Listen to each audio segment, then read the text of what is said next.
So, Oxford Dictionary is not really an Arabic dictionary. This is, this is what the Western learned from the Arab. The Arab told them, and who is the Arab? The Muslims who defend in Islam. But all of us, we knew that the word alaqa is a dead blood. And this is why even the Muslim, they say that in their translation, which usually Muslims don't say, because Muslims, they try to hide it. As long as you said your parents are Arab, alaqa is simply the one with the say alaqa. It is a blood when you're injured. Let us say you have injury in your foot or your leg or your hand or anywhere. Then after some time you will have blood covering the injury, correct? Yeah. And that is good to be there, because that will stop the bleeding until the skin is healed, and then that thing will fill down, correct? Yeah. That is the alaqa. Same time, let us say for the sake of argument, this is not what the Quran meant. Let us say it was saying something stuck together, but there's nothing in the baby made of something stuck together, because as you see, it says we made the sperm, because this is appear in the Quran many times, not only in chapter 22, verse number 14. This is mentioned many times about the nutfa, and how the nutfa, like the same chapter 23, verse number 14, it's a shorter version of the same verse. It says, we made the nutfa into a clot. Okay. So what is the nutfa? It is a semen, correct? The translation here, it says semen. Semen, but semen is the semen of the man, correct? Yeah. Okay, but the semen of the man never transformed to anything like that. I am assuming that you went to school, right? Yeah. All right.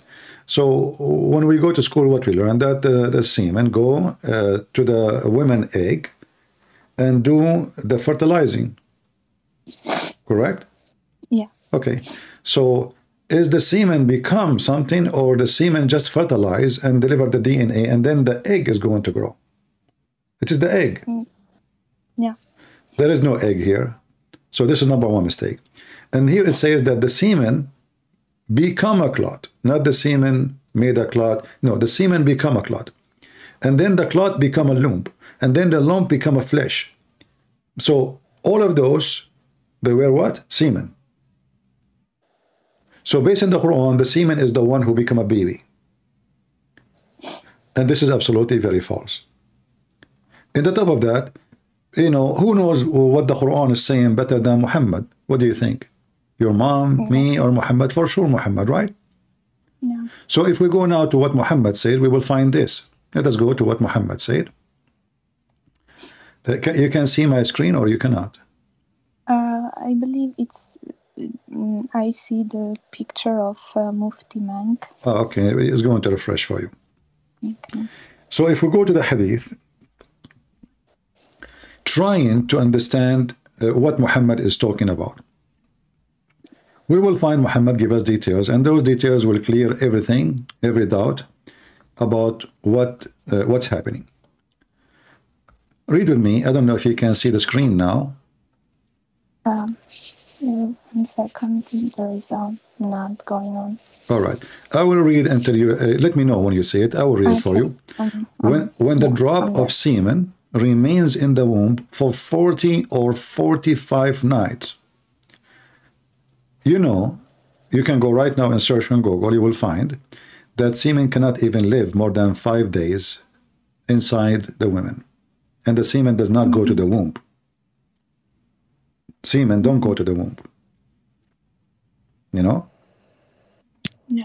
And it says here that semen is the one remain in the womb for 40 days or 45 nights. The angels and come. In fact, here translation is false, because the angel, he come to the semen. So he's standing now in front of the semen inside the womb, and he asks Allah, is bad or good? So here we see the first mistake Muhammad making, that semen, according to him, taught by Allah, stay inside the womb for 40 to 50 days, to 45 days or night, inside the womb. And that is obviously something Muhammad received from his God, because Muhammad, he is not speaking from his own. As you know, Muslim, they claim that Muhammad, he is a person who do not know how to write, how to read, right? And he's talking now about God, the creation. So everything here, you know, he's talking about angel and what angels say. So if you read this, this is Sahih Muslim. Allah the Exalted, and I can give you the link if you want, so you can have reference to, you can show it to your mom. Let me give it to you in the chat.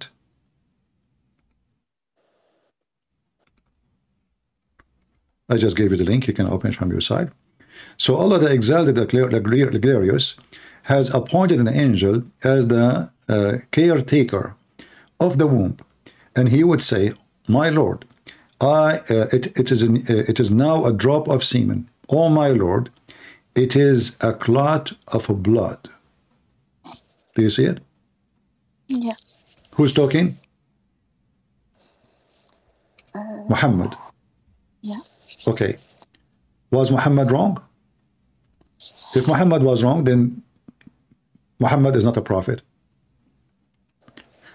Either Muhammad is fabricating something, claiming that he learned from Allah, or this is the truth. And then it says here, so now it become a clot, blood clot. Oh my Lord, now it become a lump. Now it became a flesh. And then when Allah decided, he gave the final shape. The angels say, "Oh my Lord, would it be a male or a female?" Which is false, because the gender happened in a very early stage for the baby, not the last thing. Right? So everything is wrong. And is it me who is explaining the Quran now, or this is Muhammad? Muhammad. So it cannot be true, correct? What do you think? And this is Sahih. This is very authentic. They cannot say to you, this is weak, this is da'if, you know. This is Muhammad himself speaking. And this is his explanation. And if the explanation of Muhammad is wrong, well then, who is the one who can explain the Quran? And how Muhammad isn't the prophet then? So we showed you what the Quran is saying, and we showed you what Muhammad is saying. So now Muhammad is confirming what is in the Quran.